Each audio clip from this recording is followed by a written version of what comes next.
VTV news కు స్వాగతం. నేను జ్యోతి. ముందుగా ఈనాటి ముఖ్యాంశాలు.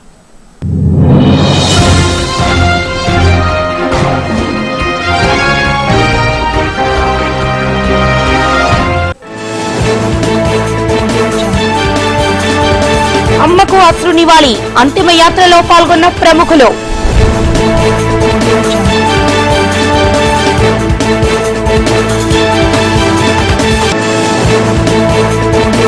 రాష్ట్రానికి మరో 1000 కోట్ల నగదు రానుంది. నగదు సంక్షోభంపై ఆర్థిక శాఖ అధికారులతో చర్చించిన సీఎం వెల్లడి.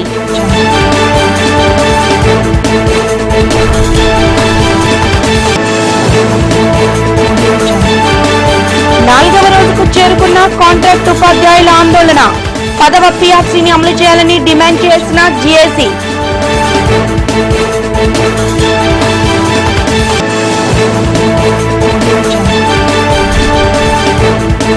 ఆటో డ్రైవర్లపై పోలీసుల జులుం తగ్గాలి. డ్రైవర్లను బతకనివ్వండి అంటూ నినదించిన ఏఐటీయూసీ.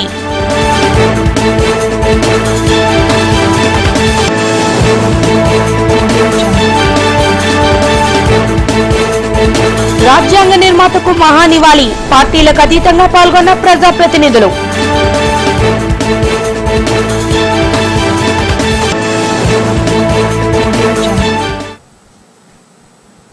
రెండు 2016-17 వార్షిక సంవత్సర ఆర్థిక వ్యవహారాలపై పలు శాఖల సిబ్బందితో కలెక్టరేట్ లో సమీక్ష సమావేశాన్ని నిర్వహించారు. కలెక్టర్ ఆధ్వర్యంలో జరిగిన ఈ సమావేశంలో జేసీ వెంకటరెడ్డి సహా పలువురు ప్రభుత్వ శాఖల సిబ్బంది పాల్గొన్నారు. 2016-17 ఆర్థిక సంవత్సర వినిమయ ఖర్చులపై ప్రభుత్వ శాఖల ఉన్నతాధికారులతో జిల్లా కలెక్టర్ ప్రవీణ్ కుమార్ సమీక్ష సమావేశాన్ని నిర్వహించారు. ఈ సందర్భంగా అధికారులు మార్చి 31, 2016 నుండి 2017 వరకు గల భవన నిర్మాణాలు, రోడ్లు, సంక్షేమ పథకాల అమలు, డ్రైనేజీ వ్యవస్థల పునరుద్ధరణ పనుల నిమిత్తమైన వినియోగ ఖర్చుల వివరాలను పవర్ పాయింట్ ప్రెజెంటేషన్ ద్వారా వివరించారు. అనంతరం రానున్న కాలంలో నిర్వహించాల్సిన పనులపై సమీక్షలు జరిపారు. సంబంధిత అంశంలో గల లోటుపాట్లను సవరిస్తూ కలెక్టర్ అధికారులకు తగు సూచనలను చేశారు.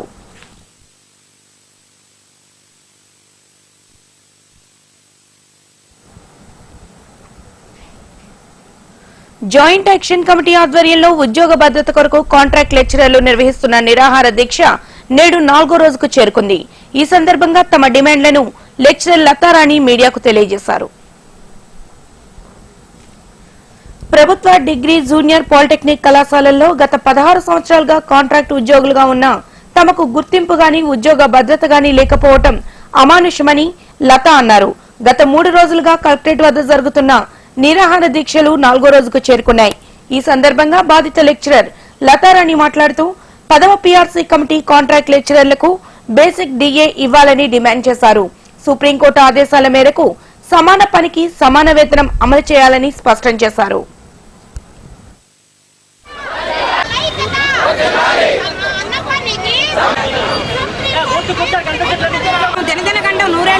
ఈ ఉద్యోగాన్ని మేము చేయాల్సిన పరిస్థితి వస్తుంది సార్. 6 నెలలకి 8 నెలలకు వచ్చే జీతాల కోసం మేము ఎదురు చూస్తున్నాం. మా సోదరులకి కాళ్ళు మొక్కి చెప్పాలి సార్, వాళ్ళు భార్య బిడ్డలు ఎలా పోషిస్తున్నారో నాకైతే అర్థం కావలేదు సార్. మరి 1 రోజు 2 రోజులు అయితే అనుకోవచ్చు, కానీ 6 నెలలు జీతాలు లేక మరి పస్తులు ఉండాల్సిన పరిస్థితుల్లోని మరి మేమైతే వచ్చి కళాశాలలో విద్యను బోధిస్తున్నాం. మరి మీరు ఒక్కసారి స్పందించండి, మా డిమాండ్లు నెరవేర్చమని అడుగుతున్నాము. మాకు ఉద్యోగ భద్రతను ఇవ్వండి. మీరు 2012లోని వచ్చి మాకు హామీ ఇచ్చారు. మీరు న్యాయమైన కోరిక, మీరు ప్రభుత్వం మెడలు వచ్చైనా మిమ్మల్ని రెగ్యులర్ చేస్తానని ఆ రోజు చంద్రబాబు నాయుడు గారు మీరు మాట ఇచ్చారండి. మరి ఈ రోజు ఎందుకు మరిచారో మాకైతే అర్థం కావడం లేదు. కానీ మాకు సమాన పనికి సమాన వేతనం లాగా సుప్రీంకోర్టు తీర్పు కూడా ఇచ్చిందయ్యా.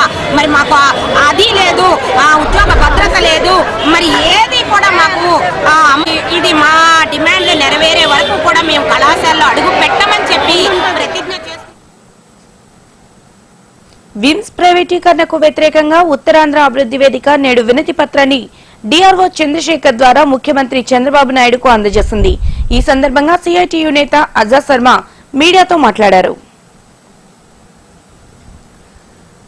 కొన్ని కోట్ల రూపాయల వ్యయంతో నిర్మించిన విమ్స్ ప్రైవేటీకరణకు ప్రభుత్వం సన్నాహాలు చేయడంపై సర్వత్రా విముఖత వ్యక్తమవుతోందని ఉత్తరాంధ్ర అభివృద్ధి వేదిక నేత అజాద్ శర్మ తెలిపారు.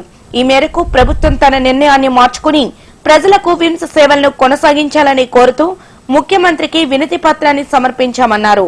ప్రజలకు కార్పొరేట్ వైద్యాన్ని అందించాలని సూచించారు.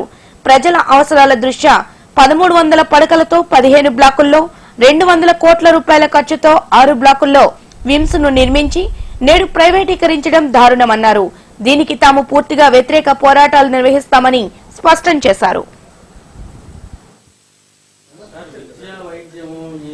విశాఖపట్నంలో ప్రతిష్టాత్మకంగా నిర్మించినటువంటి విమ్స్ని ప్రైవేటీకరించాలని చెప్పేసి ఈ ప్రభుత్వం ప్రయత్నం చేసినట్టుగా వార్తలు వచ్చాయి.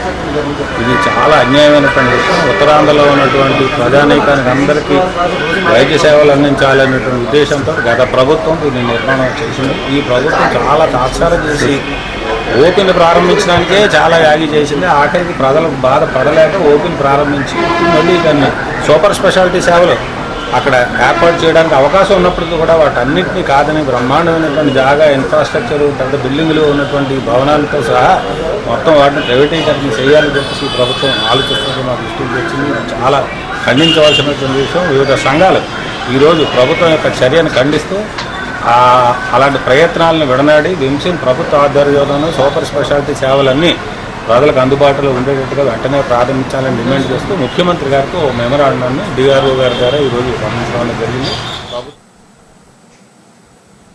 గిరిజన సంఘం ఆధ్వర్యంలో సిఐటియు కార్యాలయంలో విలేకరుల సమావేశాన్ని నిర్వహించారు. 2017 అసెంబ్లీ బడ్జెట్ సమావేశంలో చలో అమరావతి కార్యక్రమాన్ని నిర్వహించే దిశగా పిలుపునిచ్చేందుకు గిరిజన సంఘం అధ్యక్షులు డాక్టర్ ఎం బాబురావు సమావేశంలో పాల్గొని ప్రసంగించారు. గిరిజన సంఘం ఏపీ రాష్ట్ర కమిటీ ఆధ్వర్యంలో సిఐటియు కార్యాలయంలో విలేకరుల సమావేశాన్ని నిర్వహించారు. ఈ సందర్భంగా అధ్యక్షులు ఎం బాబురావు మాట్లాడుతూ జీవో 97 అమలును తాత్కాలికంగా నిలిపివేసిన రద్దు చేస్తూ ఉత్తర్వులు జారీ చేయాలంటూ డిమాండ్ చేశారు. విశాఖ ఏజెన్సీలో 188 మంది గిరిజనులకు వైద్యం అందక మరణించారంటూ ఆరోపించారు. గిరిజనుల అస్తిత్వానికి చేటు చేసే జీవో 96ను తక్షణమే రద్దు చేయాలని డిమాండ్ చేశారు. విద్య, ఉపాధి రంగాల్లో గిరిజనుల అభివృద్ధికి కృషి చేసే విధంగా ప్రభుత్వం చర్యలు చేపట్టాలని చలో అసెంబ్లీకి పిలుపునిచ్చినట్లు తెలిపారు. ఈ ప్రభుత్వం ఏర్పడి 2.5 సంవత్సరాలైంది. ఈ 2.5 సంవత్సరాల్లో ఏజెన్సీ ప్రాంతాలకు కానీ గిరిజన తెగలకు కానీ ఈ ప్రభుత్వం చేసిందేమీ లేదు. ఒక ఇల్లు కూడా కట్టలేదు.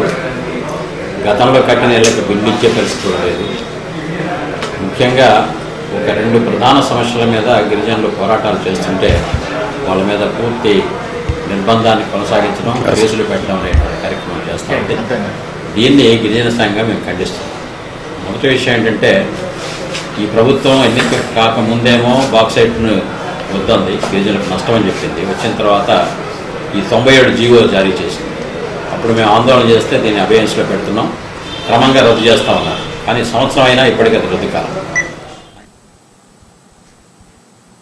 నూతన రోడ్డు రవాణా చట్టాన్ని రద్దు చేయాలని విశాఖ జిల్లా ఆటో రిక్షా కార్మిక సంఘం ఏఐటీయూసీ ఆధ్వర్యంలో నిరసన కార్యక్రమాన్ని చేపట్టింది. ఈ మేరకు ప్రధాన కార్యదర్శి ఎస్కే రెహమాన్ మీడియాకు తమ డిమాండ్లను వెల్లడించారు. ఆటోలకు మీటర్ ఏర్పాటు చేయాలన్న ప్రతిపాదనను పునఃపరిశీలించాలని కోరుతూ విశాఖ జిల్లా ఆటో రిక్షా కార్మిక సంఘం ఏఐటీయూసీ ఆధ్వర్యంలో నిరసన కార్యక్రమాన్ని చేపట్టింది. ఈ మేరకు ప్రధాన కార్యదర్శి ఎస్కే రెహమాన్ మాట్లాడుతూ ప్రయాణికులను తమ గమ్యాలకు చేరుస్తూ జీవనాన్ని గడిపే ఆటో డ్రైవర్లపై అధికారం, చట్టాల జులుం ప్రదర్శించడం తగదని అన్నారు. రోజురోజుకి ట్రాఫిక్ పోలీసులు, ఆర్డీఏ అధికారులు కేసుల పేరుతో డ్రైవర్లను వేధిస్తున్నారని వాపోయారు.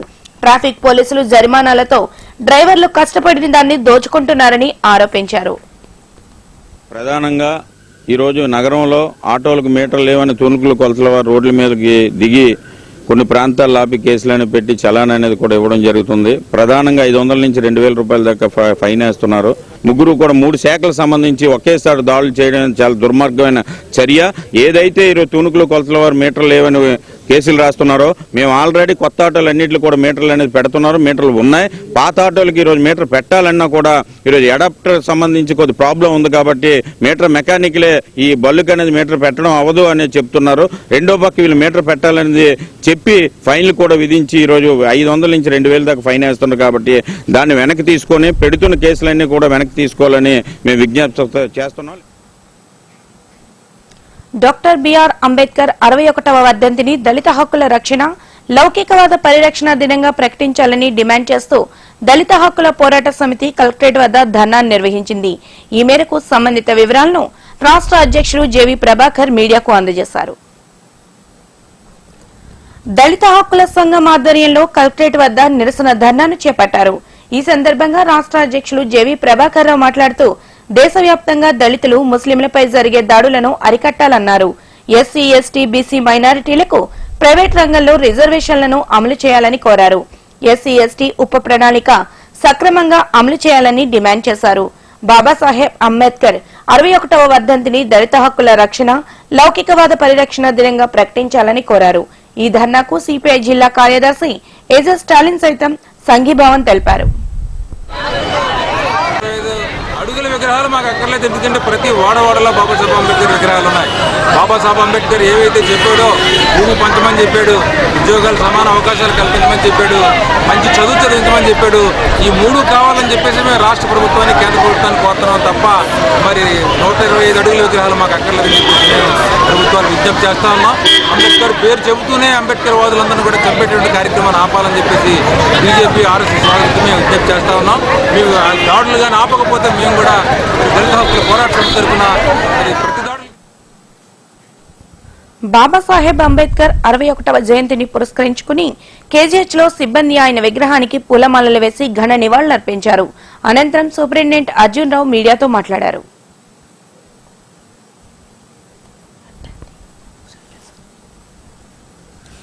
డాక్టర్ బిఆర్ అంబేద్కర్ 61వ వర్ధంతిని పురస్కరించుకుని కేజీఎస్ సిబ్బంది పరిసర ప్రాంగణంలోని అంబేద్కర్ విగ్రహానికి పూలమాలలు వేసి ఘన నివాళులర్పించారు. ఈ సందర్భంగా సూపరింటెండెంట్ అర్జున్ రావు మాట్లాడుతూ యావత్ భారతావని గుర్తుపెట్టుకునే విధంగా రాజ్యాంగాన్ని లిఖించిన ఘనత అంబేద్కర్ దేనంటూ కొనియాడారు. దేశంలో వెనుకబడిన బడుగు బలహీన వర్గాలకు ఆదుకునేందుకు రిజర్వేషన్లు కల్పించారంటూ తెలిపారు. అటువంటి మహానేతకు నివాళులర్పించడం అంటే ఆయన అడుగుజాడల్లో నడవటమేనంటూ స్పష్టం చేశారు.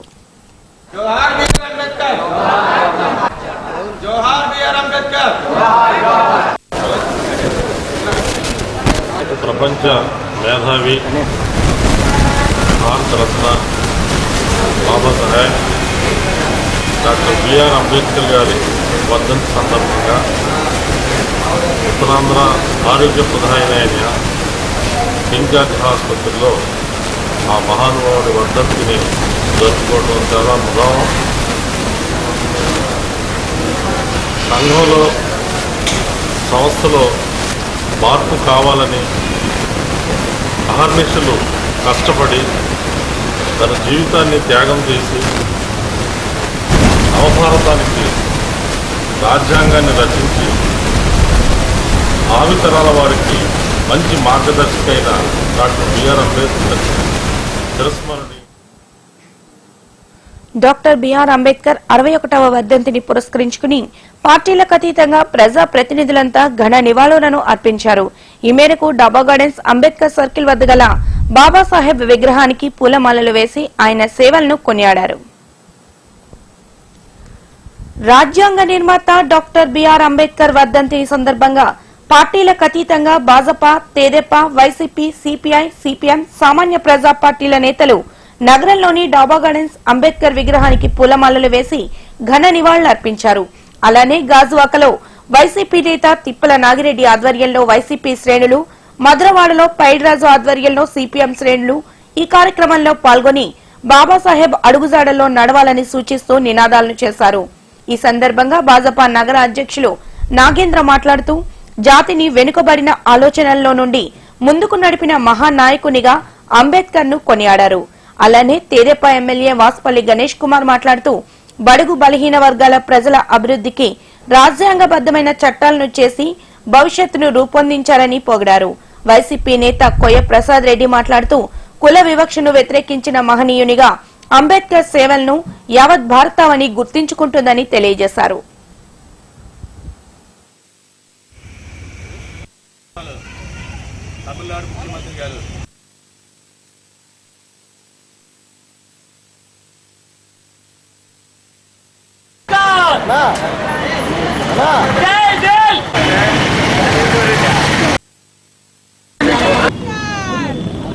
ఆయనకి ఎంత చేసినా సరే అది చాలా చిన్నగా ఉంటుందన్నమాట. ఈరోజు భారతదేశం అతిపెద్ద డెమోక్రటిక్ కంట్రీ, ప్రపంచంలోనే ఒక మేటి దేశంగా పేరు తెచ్చుకుందంటే అది కేవలం డాక్టర్ బిఆర్ అంబేద్కర్ యొక్క పునాదులు అని చెప్పేసి మనం చెప్పుకోవచ్చు అన్నమాట. ఈరోజు ఒక బీసీ కులస్తులు కానీ, ఒక ఎస్సీ కానీ, ఎస్టీ కానీ, అణగారిన కులాలలోని ఒక ఐక్యత కానీ, లేదంటే at par with the upper కమ్యూనిటీస్తో ఈ భారతదేశంలో 120 కోట్ల జనాభాలోని మేము కూడా ఒక శక్తి అని చెప్పుకున్నామంటే అది కేవలం డాక్టర్ బిఆర్ అంబేద్కర్ గారు అని చెప్తున్నమాట. భారత రాజ్యాంగ నేత, అదేవిధంగా బడుగు బలహీన వర్గాల ఆశాజ్యోతి అయిన బిఆర్ అంబేద్కర్ గారి యొక్క 61వ వర్ధంతి భారతీయ జనతా పార్టీ ఆధ్వర్యంలో చేసుకుంటా ఉన్నాం. ఆయన న్యాయమంత్రిగా, అదేవిధంగా భారతదేశానికి రాజ్యాంగాన్ని రాయటానికి డ్రాఫ్టింగ్ కమిటీ చైర్మన్గా దేశానికి అనేక సేవలు చేయడం జరిగింది. ముఖ్యంగా బడుగు బలహీన వర్గాలు, దళితులు, అదేవిధంగా ఎవరైతే గిరిజనులు ఉన్నారో మహిళలు, వీళ్ళందరి హక్కుల కోసం ఆయన కృషి చేయడం జరిగింది. అంబేద్కర్ గారంటే భారతీయ జనతా పార్టీకి అపారమైన గౌరవం ఉంది. ప్రతి సమావేశంలో కూడా వారి ఫోటో మేము ఉంచుకుంటూ ఉంటాం. భారతరత్న మహానేత మన మధ్య లేకపోయినా ఆయన కల్పించిన హక్కుల ద్వారా అట్టడుగులో ఉన్నటువంటి దళిత బలహీన వర్గాల వారికి ఈ రోజుకి పట్టిన అన్నం దొరుకుతుందంటే అది బాబాసాహెబ్ అంబేద్కర్ చలవని చెప్పి వేళ మనందరికీ తెలుసు. ఆయన ఆ రోజు మరి ప్రసాదించినటువంటి హక్కుల కారణంగా ఈవేళ అట్టడుగు స్థాయిలో ఉన్న వారందరూ కూడా వేళ భారతదేశ ప్రధానమంత్రి అయినా, రాష్ట్రపతి అయినా, ముఖ్యమంత్రులైనా, ఐఏఎస్ ఆఫీసర్లైనా, ఐపీఎస్ ఆఫీసర్లైనా అది బాబాసాహెబ్ అంబేద్కర్ దయవల్లని చెప్పి ఈ సందర్భం మనం గుర్తు చేసుకోవాలి. ఆశా కార్యకర్తలకు కనీస వేతనాలను అమలు చేయాలని డిమాండ్ చేస్తూ సిఐటియు ఆధ్వర్యంలో ధర్నాను నిర్వహించారు. పెందుర్తి ప్రభుత్వాసుపత్రి ముందు నిర్వహించిన ధర్నాలో సిఐటియు నాయకులు అప్పలరాజు మీడియాతో మాట్లాడారు. పెందుర్తి ప్రభుత్వాసుపత్రి ఎదుట ఆశా కార్మికులు సిఐటియు ఆధ్వర్యంలో ధర్నాను నిర్వహించారు. ఈ మేరకు ధర్నాలో పాల్గొన్న సిఐటియు నేత అప్పలరాజు మాట్లాడుతూ కనీస వేతనం 5,000 రూపాయలుగా ఇవ్వాలని అన్నారు. ప్రమాద బీమా, యూనిఫామ్ కల్పించాలని కోరారు. ఈఎస్ఐ, పీఎఫ్ వర్తింప చేయాలని డిమాండ్ చేశారు. అనంతరం తమ హక్కుల సాధన కోసం పోరాటం చేస్తామని హెచ్చరించారు. ఆశా వర్కర్ల సేవలను వినియోగించుకుంటూ వారికి ఎటువంటి సౌకర్యాలను కల్పించకపోవటం బానిసత్వంగా పేర్కొన్నారు.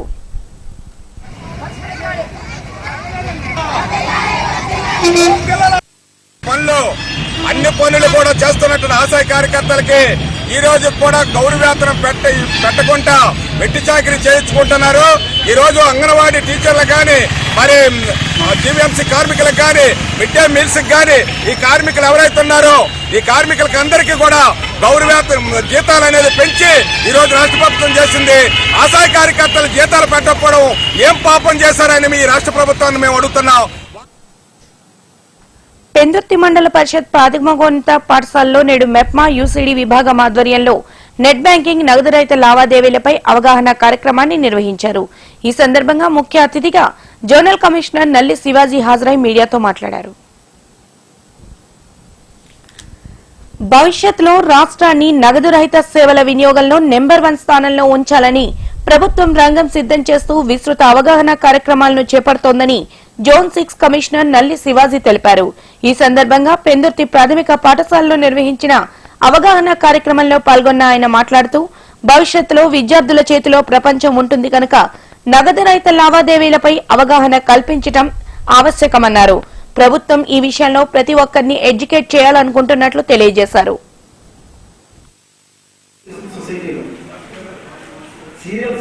డిసెంబర్ 1 నుంచి 30వ తారీఖు వరకు అన్ని వర్గాలు, అన్ని తరగతుల వారికి, మహిళా సంఘాలకు కానీ, కమిషనర్స్కి కానీ,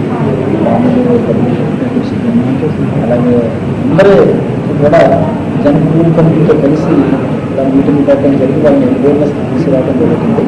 అలాగే స్టూడెంట్స్లో కాలేజు, అలాగే 10th క్లాస్ 9th క్లాస్ పిల్లలకు కూడా ఈ అవేర్నెస్ అవసరం. 100 గజాల్లోపు స్థలం కలిగిన వారికి జీవో 301 ప్రకారం క్రమబద్దీకరించేందుకు సహకరించాలని ఎమ్మెల్యే పల్లా శ్రీనివాస్ పిలుపునిచ్చారు. ఈ మేరకు నిర్వహించిన విలేకరుల సమావేశంలో ఆయన పాల్గొని ప్రసంగించారు. గాజువాక హౌస్ కమిటీ పరిధిలోని 100 గజాల్లోపు స్థలాల్లో నివాసముంటున్న ప్రజలు 301 జీవో ఆధారంగా క్రమబద్దీకరణ కోసం చేపట్టే సర్వేకు సహకరించాలని ఎమ్మెల్యే పల్లా శ్రీనివాస్ కోరారు. ఈ సందర్భంగా నిర్వహించిన విలేకరుల సమావేశంలో ఆయన మాట్లాడుతూ 301 జీవో కింద 100 గజాల్లోపు నివాసులు, 118 జీవో కింద 100 గజాలు పైబడిన స్థలాల్లో నివాసులు వివరాలకై సర్వే బృందాలు ఆయా ప్రాంతాల్లో పర్యటించనున్నాయని, సర్వే బృందానికి ప్రతి ఒక్కరూ సహకరించాలని కోరారు. నివాసాలకు సంబంధించి డాక్యుమెంట్లు, ఇతర ఆధారాలను చూపించాలని తెలిపారు. ఈ ప్రక్రియ పూర్తి కావడానికి ప్రజల సహకారం చాలా అవసరమని పేర్కొన్నారు. అదేవిధంగా 296 జీవో కింద 100 గజాల్లోపు ప్రభుత్వ భూముల్లో నివాసముంటున్న ప్రజలకు ఇళ్ల పట్టాలను ఇటీవల ఇవ్వటం జరిగిందని, పట్టాలు అందని వారికి త్వరలోనే పంపిణీ చేస్తామని హామీనిచ్చారు. కొంత అంటే డిసడ్వాంటేజ్ అంటే కార్నర్ బాక్స్ కూడా గవర్నమెంట్ ల్యాండ్స్ ఆల్రెడీగా చూపించి ఎన్టీపీసీలో ఏ విధంగా అయితే చేశారో, ఎన్టీపీసీలో మొత్తం ఆ చెరువు గర్భాలతో కూడా కప్పి ఆ ఈక్వల్ చెరువుని ఉన్నటువంటి ల్యాండ్ వేరే దగ్గర చెరువు తవ్వేసి ఇచ్చారు. అప్పుడు సుప్రీంకోర్టు దాన్ని యాక్సెప్ట్ చేసింది. ఆ విధంగా మనం చేయడానికి ఉంది. ఎందుకంటే ఇక్కడ ఆల్మోస్ట్ చాలా ఇద్దరు చెరువులు ఆక్రమించుకొని ఉన్నారు కనుక ఎప్పటి నుంచో నివాసం ఉన్నారు. అలాగే గవర్నమెంట్ పట్టాలు ఇచ్చింది కనుక వాళ్ళందరికీ కూడా. వీటీవీ న్యూస్ లో ఇప్పుడు ఒక small break.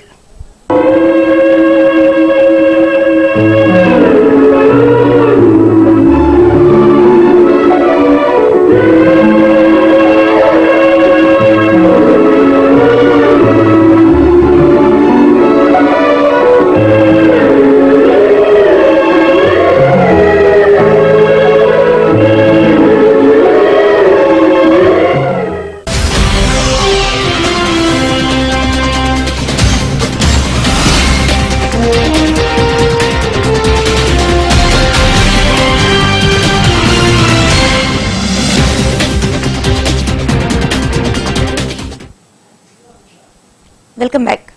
రాసై devotional and cultural trust రజకోత్సవ వేడుకలను మద్రపాలెం కళాభారతి ఆడిటోరియంలో ఘనంగా నిర్వహించారు. ఈ సందర్భంగా మనుచరిత్ర సీడీని ఆవిష్కరించారు. రాసై డివోషనల్ అండ్ కల్చరల్ సొసైటీ ఆధ్వర్యంలో 25వ వార్షికోత్సవ వేడుకలను కళాభారతి ఆడిటోరియంలో నిర్వహించారు. వేడుకల్లో భాగంగా మనుచరిత్రను సీడీ రూపంలో రూపొందించి ఆవిష్కరించారు. ఈ కార్యక్రమానికి ముఖ్య అతిథిగా రాష్ట్ర దేవాదాయ శాఖ మంత్రి మాణిక్యాలరావు పాల్గొన్నారు. ఈ సందర్భంగా ఆయన మాట్లాడుతూ సంగీత సాహిత్యాలకు విలువనిచ్చే దేశం భారతదేశమని అన్నారు. ప్రబంధ కావ్యాలను నూతన ఒరవడితో తిరిగి ప్రజలకు చేరువ చేయాలనే నిర్వాహకుల లక్ష్యాన్ని అభినందించారు. అనంతరం సీడీని ఆవిష్కరించారు.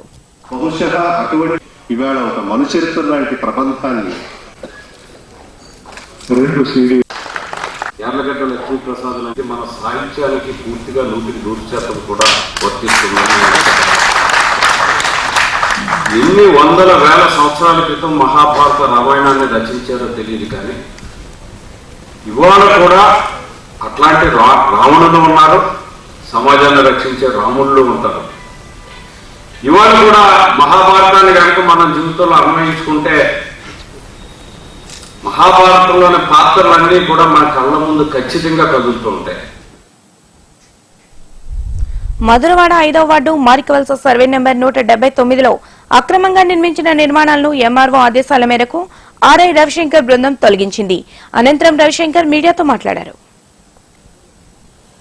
ప్రభుత్వ స్థలాల్లో అక్రమంగా నిర్మాణాలు చేపడితే చర్యలు కఠినంగా ఉంటాయని ఆర్ఐ రవిశంకర్ తెలిపారు. ఈ మేరకు మధురవాడ 5వ వార్డు మారికవలస సర్వే నెంబర్ 179లో అక్రమంగా నిర్మించిన పూరిపాకలను ఎంఆర్ఓ ఆదేశాల మేరకు ఆర్ఐ రవిశంకర్ బృందం కూల్చివేసింది. ఈ సందర్భంగా ఆర్ఐ మాట్లాడుతూ అధికారికంగా అందిన సమాచారం మేరకు నిర్మాణాలను తొలగించామని తెలిపారు. ప్రభుత్వం నిరాశ్రయులకు ఆధారం కల్పించేందుకు పలు జీవోలను విడుదల చేసి సహకరిస్తోందని, అలానే అక్రమ చర్యలు చేపడితే మాత్రం క్షమించేది లేదని హెచ్చరించారు.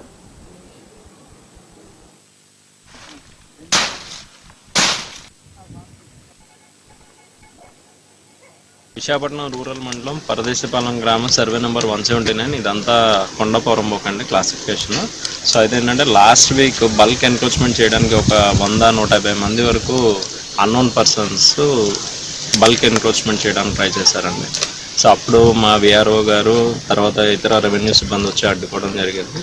మళ్ళీ ఈరోజు పొద్దున్న ఇక్కడ బల్క్ ఎన్క్రోచ్మెంట్ జరుగుతుందని చెప్పి మా ఇన్ఫర్మేషన్ మా విఆర్ఓ ద్వారా మాకు రిసీవ్ చేసుకున్నామండి. సో దాని మీద తహసీల్దార్ గారికి అప్రైజ్ చేసాం. ఆయన ఇన్స్ట్రక్షన్స్ ప్రకారం ఇప్పుడు ఈరోజు హిల్ ఫారం బుక్ ఇమీడియట్గా మేము రావడం జరిగింది. అయితే ఇక్కడ సుమారు ఒక 150 మంది వరకు డిఫరెంట్ ఏరియాస్ నుండి ఆరిలోగా, మారికవలస, పరదేశీపాలెం ఇలా డిఫరెంట్ ఏరియాస్ నుండి వాళ్ళందరూ వచ్చి ఎన్క్రోచ్ చేయడం ట్రై చేశారు. సో దాన్ని తెలుగు సినిమా తీరుతెన్నులు అనే అంశంపై నగర పౌర గ్రంథాలయంలో చర్చా వేదికను నిర్వహించారు. విశాఖ ఫిల్మ్ సొసైటీ ఆధ్వర్యంలో నిర్వహించిన ఈ కార్యక్రమంలో భాగంగా అధ్యక్షులు నరో ప్రకాష్ మీడియాతో మాట్లాడారు.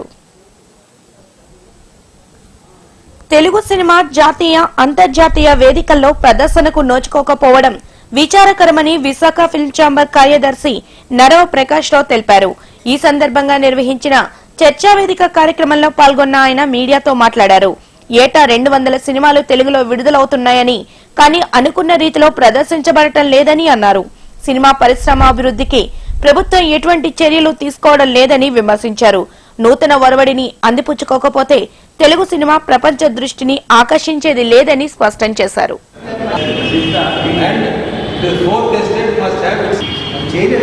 ఆంధ్రప్రదేశ్ కొత్తగా ఏర్పడి 2.5 సంవత్సరాలు అయింది. ఈ సందర్భంగా సినిమా పరిశ్రమ వైజాగ్ వస్తుందనే ఒక పక్క ప్రభుత్వం మాట్లాడుతూ సినిమా పరిశ్రమకి అభివృద్ధికి కానీ ఎటువంటి చర్యలు తీసుకోవట్లేదు. మీరు గమనించే ఉంటారు, 2.5 సంవత్సరాల తర్వాత సినిమాటోగ్రఫీ చూసే మంత్రి ఎవరు అని అడిగితే సమాధానం దొరకటం లేదు.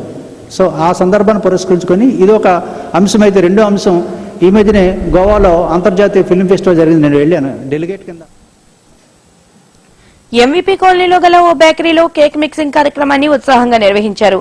ఈ కార్యక్రమానికి ముఖ్య అతిథిగా తూర్పు నియోజకవర్గ ఎమ్మెల్యే వెలగపూడి రామకృష్ణబాబు హాజరయ్యారు. నూతన సంవత్సరం రాకను పురస్కరించుకుని ఎంవీపీలో గల బేకరీలో కేక్ మిక్సింగ్ కార్యక్రమాన్ని నిర్వహించారు. ఈ సందర్భంగా ముఖ్య అతిథిగా హాజరైన తూర్పు నియోజకవర్గ ఎమ్మెల్యే వెలగపూడి రామకృష్ణబాబు మాట్లాడుతూ, పాశ్చాత్య సంస్కృతి అయినప్పటికీ నూతన సంవత్సరం వేడుకలు విశాఖలో ప్రతి ఒక్కరూ జరుపుకోవడం ఆనందంగా ఉందని అన్నారు.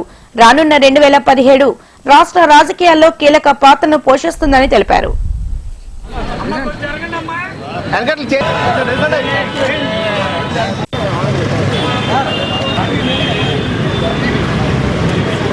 ఇక్కడ ఈ మిక్స్ ఫ్రూట్ కేక్ అదంటే ట్రెడిషనల్గా ఇంగ్లీష్ ట్రెడిషన్ చేస్తాం మేము ఇక్కడ. అది యాక్చువల్గా 4 varieties, raisins, sultanas, cherries, mix peel, వీటిని rum and brandy, orange juice and lemon juice and lemon just ఇవన్నీ మిక్స్ చేసి మేము keep on mixing everyday 3 times mix చేసి. మధురవాడ 5వ వార్డులో గల పలు కాలనీల్లో నేడు స్వచ్ఛ భారత్ కార్యక్రమంలో భాగంగా ప్రజా మరుగుదొడ్లను ప్రారంభించారు. ఈ కార్యక్రమానికి ముఖ్య అతిథిగా 5వ వార్డు తెదేపా అధ్యక్షులు పిల్ల నరసింగరావు పాల్గొన్నారు. మధురవాడ 5వ వార్డులో నేడు ప్రజా మరుగుదొడ్లను ప్రారంభించారు. ఈ మేరకు ముఖ్య అతిథిగా హాజరైన వార్డు అధ్యక్షులు పిల్ల నరసింగరావు మాట్లాడుతూ, స్థానిక పరిసరాల శుభ్రతపై దేశ భౌతవ్యం ఆధారపడి ఉందని అన్నారు. ప్రధాని మోదీ పిలుపు మేరకు ప్రతి వాడలో పబ్లిక్ టాయిలెట్స్ ను ప్రారంభిస్తున్నట్లు తెలిపారు. ఈ మేరకు స్వతంత్ర నగర్, మారికవలస, శివశక్తి నగర్ తదితర ప్రాంతాల్లో నూతన భవనాలను ప్రారంభించినట్లు తెలియజేశారు.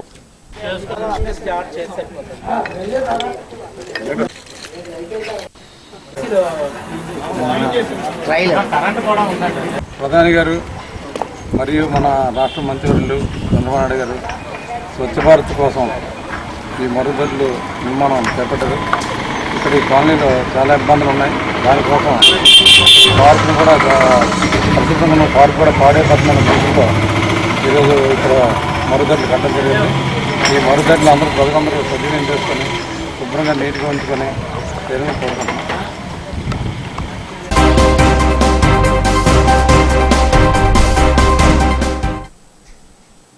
ఉపరితల ఆవర్తనం కారణంగా తెలుగు రాష్ట్రాల్లో అక్కడక్కడ వర్షాలు కురిసే అవకాశం ఉందని వాతావరణ శాఖ తెలిపింది. రానున్న 24 గంటల్లో వాయుగుండంగా మారే అవకాశం ఉందని సమాచారం. మరోవైపు పొగమంచు ప్రభావం ఎక్కువగా కనిపిస్తోంది. నగర వాతావరణం చూస్తే గరిష్టంగా వాల్తేరులో 29.8 డిగ్రీల సెల్సియస్ గా, ఎయిర్పోర్ట్ లో 28.6 డిగ్రీల సెల్సియస్ గా నమోదైంది. ఇక కనిష్టంగా వాల్తేరులో 24.2 డిగ్రీల సెల్సియస్ గా, ఎయిర్పోర్ట్ లో 21.2 డిగ్రీల సెల్సియస్ గా నమోదైంది.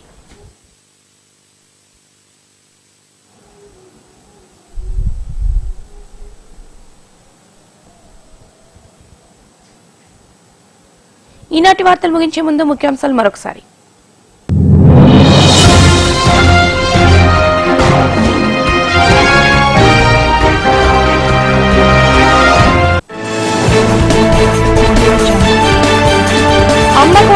నివాళి, అంతిమయాత్రలో పాల్గొన్న ప్రముఖులు.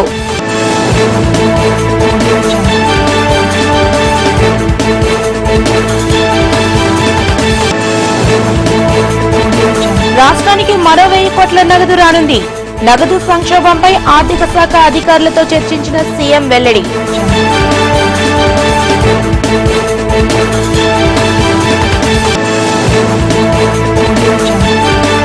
నాలుగో రోజుకు చేరుకున్న కాంట్రాక్ట్ ఉపాధ్యాయుల ఆందోళన.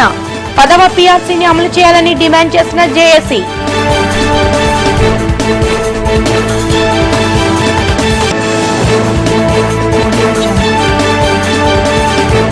ఆటో డ్రైవర్లపై పోలీసుల జులుం తగ్గాలి, డ్రైవర్లను బతకనివ్వండి అంటూ నినదించిన ఏఐటీయూసీ.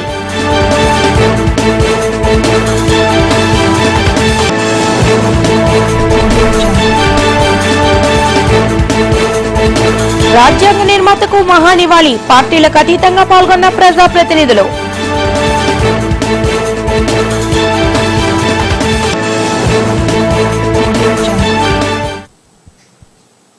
ఈనాటి వార్తలు ఇంతటితో సమాప్తం. మళ్ళీ మరో బులెటిన్లో కలుద్దాం. అంతవరకు సెలవు, నమస్కారం.